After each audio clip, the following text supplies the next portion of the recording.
सियासत का मोदी फैक्टर हमारा मुद्दा आज का में यही बुनियादी मुद्दा है जिसको समझने की कोशिश करेंगे। दरअसल में गुजरात का रण तेज हो रहा है। पीएम मोदी गुजरात के 2 दिन के दौरे पर हैं। उधर हिमाचल के दौरे पर कांग्रेस उपाध्यक्ष राहुल गांधी ने प्रधानमंत्री के गुजरात मॉडल पर सवाल उठाए थे। आज पीएम मोदी ने विकास के मुद्दे पर विपक्ष को करारा जवाब दिया, उन पर वार किया। 30 दिनों में पीएम मोदी का ये तीसरा गुजरात दौरा है। बिल्कुल, हम इन तमाम मुद्दों पर चर्चा करेंगे, लेकिन सबसे पहले ये रिपोर्ट देखिए। पीएम बनने के बाद पहली बार अपने जन्मस्थल वडनगर का दौरा करने पहुंचे नरेंद्र मोदी। पीएम मोदी के लिए वडनगर का दौरा सियासी मिशन के साथ साथ व्यक्तिगत अहमियत भी रखता है। अपने दौरे के दौरान पीएम मोदी भावुक नजर आए। जब स्कूल के दौरे पर पीएम मोदी पहुंचे तो उन्होंने स्कूल की मिट्टी से माथे पर तिलक लगाया। वडनगर में उन्होंने रोड शो भी किया, साथ ही हाटकेश्वर मंदिर में पूजा अर्चना भी की। आज मुझे आज से 15-16 साल पहले जो ऊर्जा इस मिट्टी से मिलती थी, आज दोबारा वैसी ही नई ऊर्जा लेकर के मैं आज यहां से जा रहा हूं। वडनगर मेहसाणा जिले में आता है। मेहसाणा को पाटीदारों का गढ़ माना जाता है। माना जा रहा है कि इस दौरे के जरिए पीएम ने पाटीदार समाज की नाराजगी को दूर करने की कोशिश की है। पीएम मोदी की विकास पुरुष की छवि गुजरात की वजह से ही है। विकास के केंद्र में रहा है गुजरात मॉडल। बीजेपी का दावा है कि केंद्र में सत्ता संभालने के बाद गुजरात में भी विकास की रफ्तार तेज हुई है। वडनगर में पीएम मोदी ने 600 करोड़ की लागत से बने हॉस्पिटल का लोकार्पण किया। हिमाचल में राहुल गांधी ने पीएम के विकास मॉडल पर सवाल उठाए थे। वडनगर की रैली में पीएम ने राहुल गांधी को करारा जवाब दिया। हिमाचल प्रदेश में कांग्रेस पार्टी की सरकार ने तकरीबन 70,000 लोगों को सरकारी रोजगार दिया है। गुजरात की सरकार ने पिछले 5 सालों में 10,000 लोगों को सरकारी रोजगार दिया है। हिमाचल प्रदेश 1,000 रुपए बेरोजगारी भत्ता देता है। गुजरात की सरकार बेरोजगारी भत्ता किसी को नहीं देती है। रेलवे स्टेशन बन्यू तो गम्यू, आज ये બધું થયું એને વિકાસ કહેવાય? આને વિકાસ કહેવાય? આને વિકાસ કહેવાય? તમને વિકાસ ગમે છે? વિકાસ જોઈએ છે? વિકાસ જરૂરી છે? તો તમારા શર્મિષ્ઠા તળાવનું કંઈ કરીશું। महीने भर में तीसरी बार गुजरात के दौरे पर पहुंचे हैं पीएम मोदी। इस साल 8 बार गुजरात के दौरे पर आ चुके हैं पीएम। इससे पहले बीजेपी के राष्ट्रीय अध्यक्ष अमित शाह ने करमसद से गुजरात गौरव यात्रा की शुरुआत की थी। दौरों से साफ है कि बीजेपी अपने गढ़ गुजरात में कोई कोर कसर नहीं छोड़ रही है। वडनगर से पूरब पटेल के साथ टीम न्यूज़ नेशन।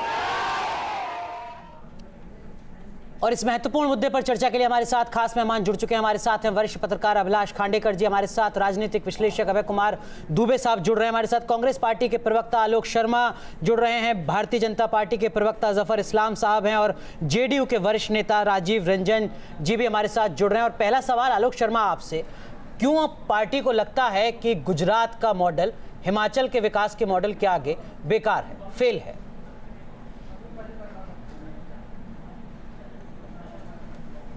देखिए, मैं समझता हूँ गुजरात अपने आप में एक बहुत ही पहले से ही इतिहास से ही एक विकसित राज्य रहा है और जो मॉडल अपनाया गया उसमें कहीं ना कहीं अमीर और गरीब की जो खाई है वो लगातार बढ़ती चली गई है। गुजरात के अंदर अहमदाबाद के बाहर अगर आप जाएंगे तो जिस तरह का स्कूल का हालत है कि 5300 रुपये पर 5-5 साल से लोग टीचर का काम कर रहे हैं, तमाम तरह की जो चीज़ें हैं अगर आप देखें, और हिमाचल का अगर 20 साल पुराना इतिहास देखें तो जो जमीन आसमान का अंतर था, हिमाचल बहुत आगे तरक्की कर गया है। अभी 3-4 आंकड़े माननीय राहुल गांधी जी ने भी देश के सामने रखे हैं कि गुजरात के अंदर जिस तरह से बेरोजगारी भत्ता है वो 0 है और जिस तरह से वहाँ पर आरक्षण की मांग है, जिस वहाँ पर अगड़ा वर्ग जो पटेल समुदाय है वो भी सड़कों पर है और जो सबसे पिछड़ा वर्ग है दलित समाज वो भी सड़कों पर है, तो स्वाभाविक है आज देश देख रहा है कि केवल नारे और भाषण ज्यादा रहे हैं, जिसके आगे विकास जो है वो इतना पागल हो गया कि वो चांद पर पहुंच गया है। लेकिन आलोक शर्मा ये आंकड़ों की बाजीगरी तो नहीं है कि अपनी सुविधा के हिसाब से, अपने फायदे के हिसाब से आंकड़ों को रैलियों में रखा जाए?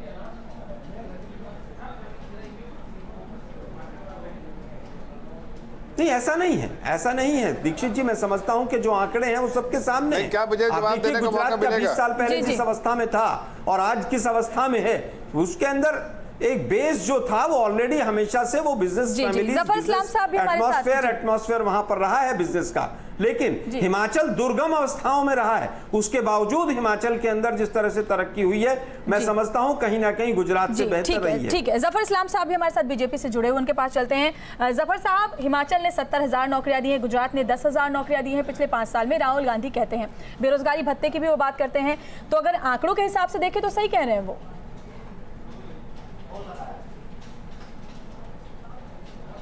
देखिए, राहुल गांधी कहते हैं वो कास्ट इन स्टोन नहीं बन जाता है। राहुल गांधी को सीरियसली उनके अपने लीडर नहीं लेते तो देश की जनता तो लेती ही नहीं है। और जो जब भी इस तरह की स्पीच देते हैं उसके पीछे कोई मकसद सिर्फ होता है गलत बयानी से काम लेना। और जो उन्होंने बार बार किया इसलिए कि उन्होंने ही कही थी आलू की खेती, आलू की फैक्ट्री। सवाल कुछ और है, आलू की फैक्ट्री ये हम नहीं, उन्होंने कहा था। इस तरह की कई बयानबाजी करते हैं जिसका कोई लेकिन हकीकत ये बता रहा हूँ मैं। क्या आज आप देखिए, प्रधानमंत्री अपने छोटे से गाँव में गए थे, नहीं छोटे से गाँव में गए थे, आप वहाँ की सड़क देखिए, आप वहाँ की सड़क देखिए और एक आप जाके देखिए कि कांग्रेस रूल स्टेट में क्या इंफ्रास्ट्रक्चर बना है। देश की जनता देख रही है, प्रदेश की जनता देख रही है कि किस तरह से कांग्रेस का एक ही मकसद रहा है, कहीं ना कहीं करप्शन करो, संपत्ति देश की लूटो। और वही उन्होंने पूरे तौर से काम किया कि सड़कों पर शुरू से ऊपर से लीडरशिप से आता है कि कहीं आपको। राजीव रंजन जी, मैं आपके पास भी आऊंगा, लेकिन अभय कुमार दुबे साहब, हिमाचल प्रदेश की आबादी है लगभग 68 लाख,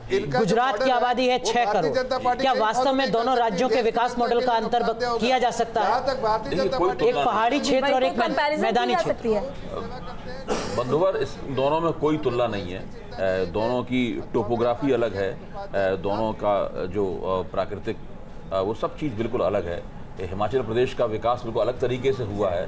हिमाचल प्रदेश एक पहाड़ी राज्य है, उसको विशेष किस्म की कुछ सुविधाएं मिली हुई हैं, कुछ उसे करों में रियायतें मिली हुई हैं, जबकि गुजरात बिल्कुल अलग तरह का प्रांत है जो कि खास तरह का विकास गुजरात। फिर राहुल गांधी की इस तुलना का मतलब क्या सर? राजनीति गुजरात देश के अमीर प्रांतों में गिना जाता है। गुजरात गुजरात जो है वो तमिलनाडु के साथ में, महाराष्ट्र के साथ में उस श्रेणी में गुजरात आता है। तो राहुल गांधी को दरअसल ये तुलना करनी ही नहीं चाहिए थी। दूसरी बात यह है कि इस वक्त हिमाचल प्रदेश में कांग्रेस की जो स्थिति है उसके मुख्यमंत्री की वजह से वीरभद्र सिंह के ऊपर बहुत सारे इल्जाम हैं। वो एक खास तरह की समस्याओं में फंसे हुए हैं, अभी से नहीं लंबे अरसे से फंसे हुए हैं। तो वो हिमाचल प्रदेश की राजनीति भी इस वक्त अलग तरीके की है और गुजरात की राजनीति भी अलग तरीके की है।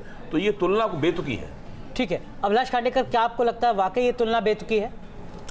निश्चित रूप से जैसा अभय जी ने कहा वैसा मेरा भी मानना है कि एक तो आप गुजरात का ये देखिए इतिहास, वो बॉम्बे प्रेसिडेंसी का एक हिस्सा रहा है महाराष्ट्र का। महाराष्ट्र गुजरात जब अलग अलग हुए उसके पहले से वहाँ पर गुजराती लोगों ने अपना धंधा पानी और लिटरेसी रेट और इन सारी चीज़ों को यदि हम देखते हैं, और क्या राहुल गांधी ये मानना चाहते हैं कि ज़्यादा से ज़्यादा बेरोजगारी भत्ता देने से वो राज्य अच्छा है? क्या वहाँ पर बेरोजगारी भत्ता देना ज़्यादा जरूरी है, बेरोजगारी दूर करना जरूरी? तो हिमाचल प्रदेश, हिमालयन इकोलॉजी और हिमाचल की जो टिपिकल जो अपनी वहाँ प्रॉब्लम्स और समस्याएं हैं, वहाँ का विधानसभा का वो ये देख लीजिए कितनी संख्या है, गुजरात की संख्या कितनी है। लगातार मोदी जी ने पिछले 12 साल में वहाँ पर राज्य किया, यहाँ पर वो संभव नहीं हो पाया है। तो कांग्रेस और बीजेपी यदि वो चाहती है कि कुछ कॉमन पैरेलल्स निकाले जाएं तो वो इन दोनों राज्यों के लिए तो नहीं है, दोनों पठार के राज्यों हैं। यदि महाराष्ट्र गुजरात की तुलना करें तो बात समझ में। राजीव रंजन साहब, आप किस तरीके से देखते हैं इन दो राज्यों के विकास मॉडल की तुलना को, और क्या आपको लगता है वाकई ये तर्क जायज है, खासकर तब जबकि हिमाचल प्रदेश में कांग्रेस और भाजपा के बीच का जब हम अंतर देखते हैं वोट शेयर तो मुश्किल से 4% या 5% है, जबकि गुजरात में 10% से ज्यादा?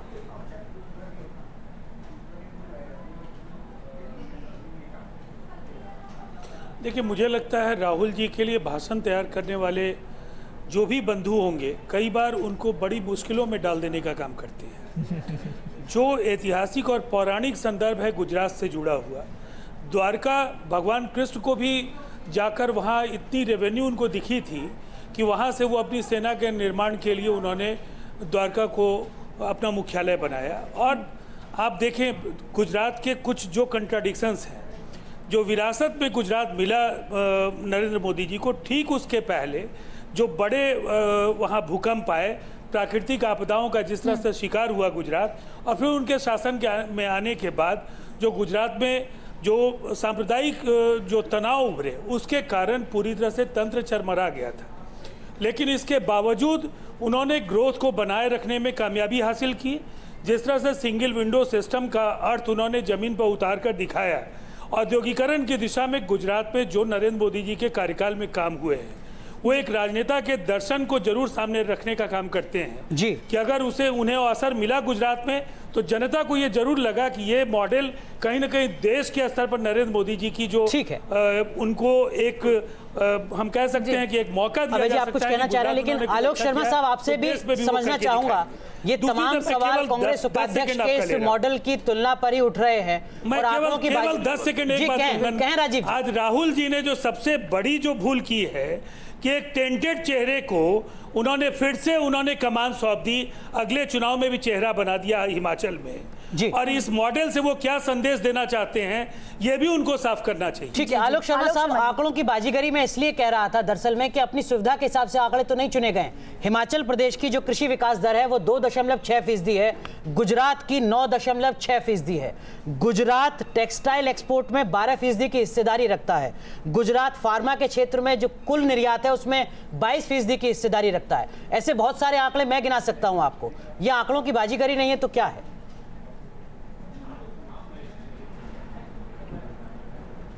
देखिए, मैं समझता हूं कि तमाम पैनलिस्ट ने मेरे तमाम सवालों को बहुत आसान कर दिया कि जिस तरह से गुजरात ऑलरेडी एक वेल डेवलप्ड स्टेट है, अब आपने और आसान कर दिया कि साहब वहां पर जो टेक्सटाइल की जो ग्रोथ रेट है वो पहले से ही ज्यादा है। भाई वहां तो अंग्रेजों के समय से पहले से बैंकिंग व्यवस्था शुरू हो गई। राहुल गांधी क्या गुजरात अपने आप में पहले से ही डेवलप्ड स्टेट है, तो क्या 12 साल में सारे फार्मा के उद्योग आए हैं?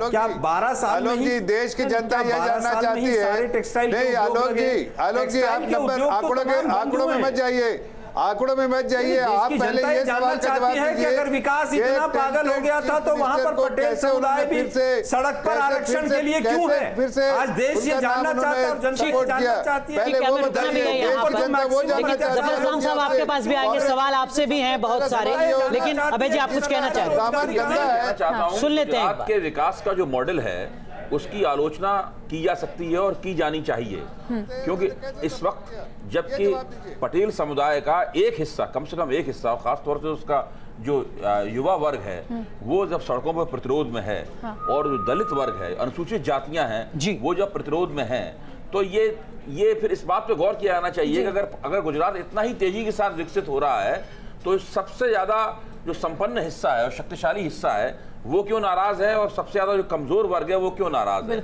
इसके ऊपर गौर किया जाना चाहिए। लेकिन राहुल गांधी का जो तरीका है कि वो हिमाचल प्रदेश से तुलना करना चाहते हैं, ठीक है, ये तरीका आप करें कि गुजरात के विकास मॉडल पर सवाल खड़ा किया जाए तो बात बन सकती है। जो सवाल राहुल गांधी ने उठाया और बहुत अच्छी बात अभय सर ने पूछी थी। जफर इस्लाम साहब, वही सवाल मैं आपसे पूछती हूँ कि अगर गुजरात मॉडल इतना ही अच्छा है तो क्यों दलित भी सड़कों पर है, पाटीदार भी सड़कों पर है?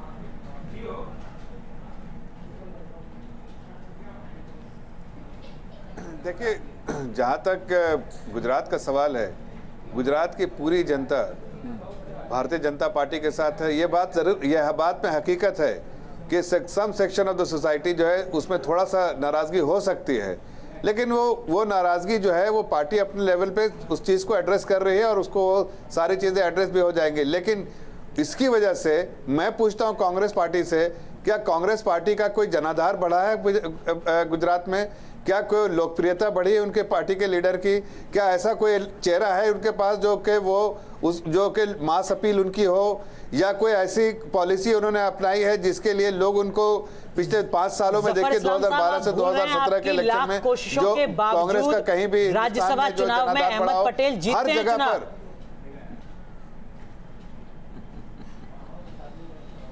नहीं, देखिए वो उस चुनाव के बारे में आप नहीं बात कर सकते हैं, इसलिए कि वहां पर ऑलरेडी इलेक्टेड मेंबर्स थे। लेकिन जहां तक आज आप बताइए 2012 से 2017 के बीच में कांग्रेस हर जगह सिमटी है, वो रीजनल पार्टी से भी छोटी हो गई है।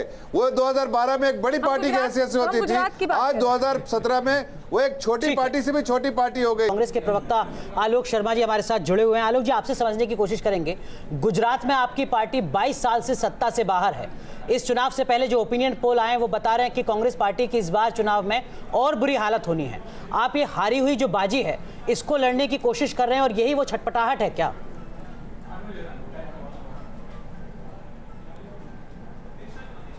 देखिए, मैं समझता हूँ छटपटाहट आज भाजपा के अंदर है।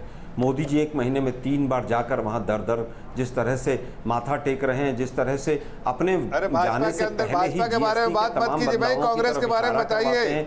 भाजपा बहुत कंफर्टेबल है, मेरे जाने से पहले चिंता नहीं है, बुला लीजिए, हम लोगों के लिए काम करते हैं, लोग हमें वोट देंगे, जरूर देंगे। के अंदर है योगी, मोदी, ढोंगी, पता नहीं कौन कौन वहां ये बताइए कि राहुल गांधी को बार-बार लेकिन वहां की जनता में रिएक्शन आ रहा है। मोदी जी अब जाकर अगर वहां ये कहें कि साहब 15 दिन पहले दिवाली आ गई है, तो ये वैसा ही बयान है कि जिस तरह से कांग्रेस के प्रवक्ता ने अहंकारवश कहा था कि 5 रुपए में खाना मिलता है, ये उसी तरह से मोदी जी का बयान है। उस दिन मुझे लगा था कि कांग्रेस कहीं ना कहीं हार की तरफ बढ़ रही है। आज बीजेपी का वही हाल सामने स्पष्ट नजर आ रहा है कि आप देखिए कि व्यापारी कह रहा है लेकिन जफर इस्लाम साहब जो बात आ रही है अगर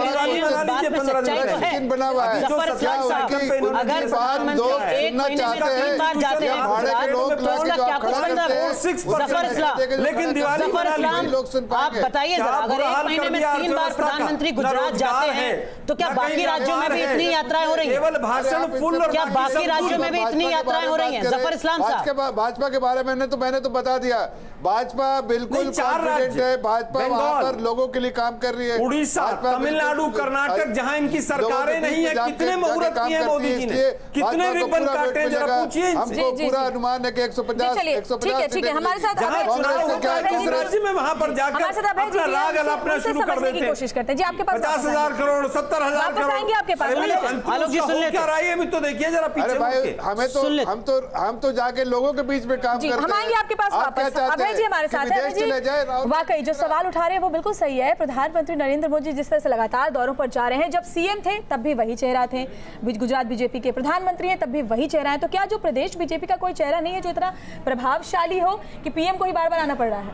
देखिए, ये जो नरेंद्र मोदी की भारतीय जनता पार्टी है अलग तरह की है, इसके अंदर क्षेत्रीय नेतृत्व का कोई महत्व नहीं है। आप उत्तर प्रदेश के चुनाव की याद कीजिए, जब बनारस में बिल्कुल चुनाव से ठीक पहले प्रधानमंत्री ने कितना ज़बरदस्त प्रोग्राम किया था, एक के बाद एक 3 दिन तक वहाँ पे रहे थे, तब भी उनकी इस बात को लेकर आलोचना हुई थी कि भाई प्रधानमंत्री को बनारस में इतना दौरा करने की क्या ज़रूरत है, इतना सब रोड शो करने की क्या ज़रूरत है। गुजरात में भी एक के बाद एक बहुत ज़्यादा कामयाब रहे वहाँ पे।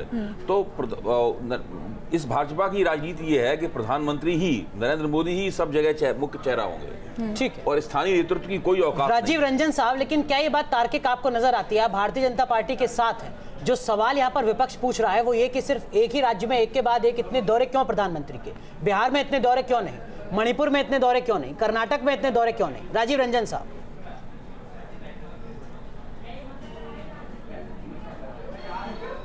सबसे पहली बात तो प्रधानमंत्री जी की कार्यशैली को समझने की जरूरत है। अगर 24/7 अगर कोई राजनेता अपना वक्त देश के लिए दे रहा है, एक तरफ वैदेशिक यात्राओं में भी वो समय दे रहे हैं, पार्टी के चुनाव सभाओं को लेकर एकमात्र चेहरे के तौर पर उनकी पहचान उभर करके आई, और देश में भी बड़े फैसलों के लिए बड़ी सभाओं में वो बराबर देखा है कि बिहार के अंदर तो ये तो कहीं ना कहीं नरेंद्र मोदी जी को इसका पूरा क्रेडिट दिया जाना चाहिए। और क्या आपका डीएनए पता चल गया उनको? डीएनए पता लग गया एक दूसरे का, शायद ऐसा लग रहा है। आलोक जी, हमारे डीएनए का पता तो खैर अब आपको पता चलेगा बिहार में इस चुनाव के बाद। अभी विधानसभा चुनाव में ढूंढते रह जाओगे वाली स्थिति में आप पहुंचने वाले हैं। ठीक है आलोक जी, लेकिन एक बात बताइए,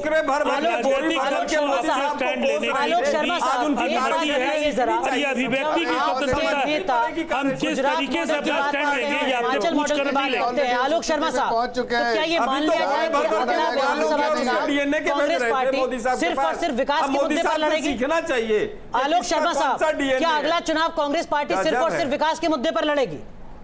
क्या इसीलिए मॉडल की बात हो रही है? आज तक कांग्रेस पार्टी ने जब भी कोई चुनाव लड़ा है केवल विकास और विकास के नाम पर, न हम जुमले छोड़ते हैं, न हम सपने दिखाते हैं, न हम दूसरों का डीएनए पूछते हैं, न हम ये कहते हैं कि सारी दुनिया भ्रष्ट। मैं आपके पास भी आऊंगा। लोग आपसे पूछते हैं कि आपने इतना करप्शन किया, उसका जवाब दीजिए। आपका विकास करप्शन, आपके विकास का मतलब है आपके पार्टी के देश का विकास होना चाहिए, देश का विकास नहीं, प्रदेश का विकास नहीं। से विकास की परिभाषा करता रहा है। कांग्रेस ने भी बहुत सारी विकास की बातें करी और हमने देखा कि 2014 के चुनाव में उनका क्या हश्र हुआ। तो विकास की जो बातें हैं वो हर नेता को अपने अपने हिसाब से जैसी सूझती है, जैसी सूटेबल होती है, वो करते रहते हैं। विकास का असली मतलब क्या है, जैसे गुजरात मॉडल भी बहुत विकास का मॉडल माना गया, लेकिन उसकी भी आलोचना हो रही है। तो और जब कांग्रेस सरकार में रही तो उनके दौरान मध्य प्रदेश में हमने देखा 10 साल दिग्विजय सिंह रहे, वहाँ सड़कों की हालत खराब थी, बिजली की हालत खराब थी। तो विकास का जो मुद्दा है वो सरकार या जो रूलिंग पार्टी होती है वो अपने हिसाब से करती है, अपोजिशन का अपने हिसाब से होता है। राहुल गांधी जो बात कर रहे हैं हिमाचल प्रदेश और गुजरात की, वो हम पहले भी बोल चुके हैं कि ये कोई बेतुकी वो है। अभिलाष जी, इस समय जो स्थिति है, पाटीदार नाराज है, दलित नाराज है, तो इस बार बहुत अच्छा मौका था कांग्रेस के पास। अगर वो सच में बीजेपी को घेरना चाहती तो निश्चित रूप से अच्छे तर्कों के साथ घेरा जा सकता था। पहले वो गुजरात भी जाके आए हैं और उन्होंने ये हिमाचल में जाके हिमाचल के मुख्यमंत्री की पीठ थपथपाने की बात करी हो, उसके कारण उन्होंने गुजरात के साथ कंपैरिजन कर दिए। वो क्या गलती करी उनकी, क्या वो जाने। लेकिन बात सही है कि गुजरात में भी नाराजगी है और उसको यदि कांग्रेस नहीं भुना पाती है और विकास की उनकी जो डेफिनेशन है उसको यदि एक्सपोज नहीं कर पाती है, जो कि पॉलिटिकल पार्टी को करना चाहिए, तो उस विकास के रास्ते पर सभी लोग चाहते हैं विकास होना। आपके हिसाब से इस विकास मॉडल की बात का क्या कुछ मतलब है? क्या वाकई चुनाव इसी से लड़ा जाना है, ये ध्यान रखते हुए कि 2014 का लोकसभा चुनाव गुजरात के इसी विकास मॉडल के साथ लड़ा गया था? देखिए, कांग्रेस के पास ये एक सुनहरा मौका था और शायद अभी भी एक सीमा तक है। मैं आता हूं जफर साहब आपके पास। गुजरात के जो विकास का मॉडल है उसकी वो एक सुचिंतित आलोचना पेश कर सकती है, लेकिन उस आलोचना पेश करने के साथ में समाज के बड़े बड़े हिस्से उसके साथ होने चाहिए। वो उसके साथ हो सकते थे, लेकिन उससे पहले कांग्रेस के अंदर जो विभाजन हुआ, जो शंकर सिंह वाघेला कांग्रेस से अलग हो गए, वो बहुत सही एक गलत मौके पर कांग्रेस को उससे बहुत नुकसान हुआ। और राहुल गांधी कांग्रेस के आला कमान के मुख्य नेता के तौर पर हार्दिक पटेल उन्हें थोड़ी मदद कर सकते हैं। देखिए, हार्दिक पटेल या जिग्नेश मेवानी या दूसरे जो लोग जो अभी अभी उभरे हैं, इनकी ताकत दरअसल क्या है, ये इसके ऊपर अभी एक सवालिया निशान है। जी, सड़कों पर आंदोलन करना या विरोध में आवाज उठाना एक अलग बात है, लेकिन चुनावी राजनीति में प्रभावी होना एक अलग बात है। अगर गुजरात में वाकई सब कुछ ठीक है तो क्या यही वजह है कि एक के बाद एक ज्यादा बड़े जो नेता हैं आपकी पार्टी के, कद्दावर नेता हैं, वो गुजरात का दौरा कर रहे हैं, सिर्फ प्रधानमंत्री नहीं। और यहाँ याद रखिए कि 3 साल में 3 मुख्यमंत्री बन चुके हैं गुजरात में अब तक। क्या वाकई सब कुछ ठीक है?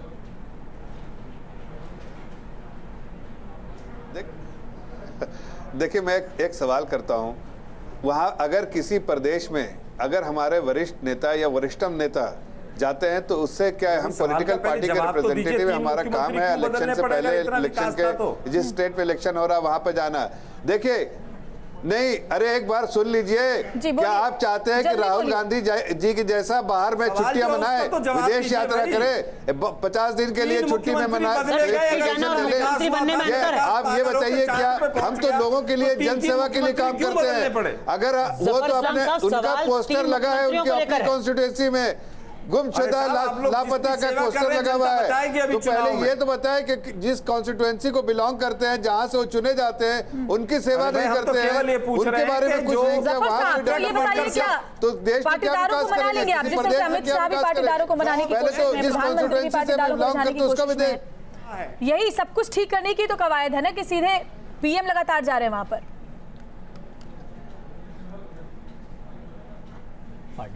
नहीं, देखिए, हमारी पार्टी की एक कोशिश रहती है कि सबको साथ लेके चलने की, सबका साथ सबका विकास। और ऐसे में हमारी जो नीतियां हैं वो हम अपने पार्टी के लिए नहीं, हम जन सेवा में बिलीव करते हैं, लोगों के हित में करते हैं, लोगों के बीच में जाकर आलोक शर्मा साहब, हो सकता है कि लोगों की आप भी मेरे सवाल को आगे बढ़ा रहे थे कि 3 साल में 3 मुख्यमंत्री क्यों?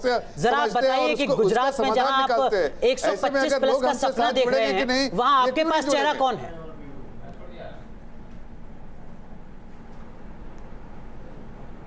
देखिए, मैं समझता हूं चेहरा जो होता है वो चुनाव के बाद आता है। विधायकों में से कांग्रेस की एक परिपाटी रही है कि अगर वहां पर हमारा सिटिंग मुख्यमंत्री है, 5 साल उसने क्या काम किया है, हम उसके चेहरे पर चुनाव लड़ेंगे। ऐसा नहीं होगा कि चुनाव कोई लड़ेगा, चेहरा कोई होगा। हमारे यहाँ पर विधानमंडल की जो बैठक होगी बाद में उसको चेहरा तय करेगी। हमारे यहाँ ये नहीं होता कि मोदी जी का चेहरा दिखाओ, बाद में खट्टर साहब को चुपचाप पिछले दरवाजे से बना दो, फिर 2-3 बार हिंसा हो, लोग मर जाए। उत्तर प्रदेश, पंजाब, दिल्ली में कैसा ही किया था आपने? देना तो पहले दे दीजिए, वो दिन तो आने वाला नहीं है। आलोक शर्मा, राहुल गांधी अभी छुट्टी से आए बाहर से और अभी आप उनको इलेक्शन कैंपेन में लग गए। आलोक शर्मा पहले उनको जाके पंजाब, दिल्ली, उत्तर प्रदेश में क्या चेहरा नहीं था आपका चुनाव से पहले? अमेठी का विकास करे, उसके बाद उसको उसके जफर इस्लाम साहब सुन लेते हैं एक बार जरा। आलोक शर्मा साहब, समय कम है, थोड़ा संक्षेप में अगर आप बता सकें, क्या आपके लिए ये संकट नहीं है कि गुजरात में आपके पास चेहरा भी नहीं है चुनाव लड़ने के लिए, मुख्यमंत्री पद के लिए? अरे हमारे पार्टी में तो बहुत सारे चुनाव नहीं होता है, बहुत सारे सवाल आप जवाब देना नहीं चाहते बनने के लिए होता है। ठीक है, राजीव रंजन साहब, क्या आपको लगता है कि कांग्रेस पार्टी के सामने एक मुश्किल ये भी है कि गुजरात में एक बड़ा चेहरा भी नहीं है पार्टी के पास जिस चेहरे के साथ चुनाव लड़ सके?